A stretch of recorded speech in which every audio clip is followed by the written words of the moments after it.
Pelaku nekat memanjat tembok dan masuk ke dalam kamar korban di tengah malam saat seluruh penghuni rumah tertidur. Namun, korban kemudian teriak sehingga membangunkan seisi rumah. Pelaku sempat diamuk warga namun berhasil kabur. Sehari kemudian, polisi menangkap pelaku di tempat persembunyian. Pelaku mengaku telah memiliki hubungan sejak 2023 lalu dan telah mencabuli korban berulang kali saat korban sendirian di rumah atau saat orang tua korban tertidur.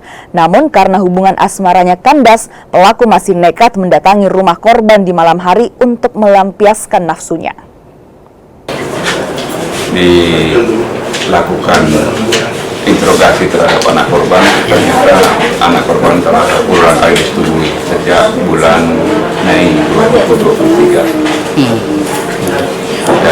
Kejadiannya di rumah anak korban yang terjadi pada malam hari pada saat orang tuanya tidur.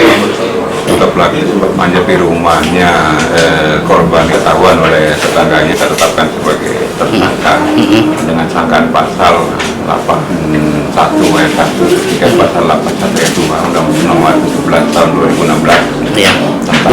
Ancaman hukumannya 15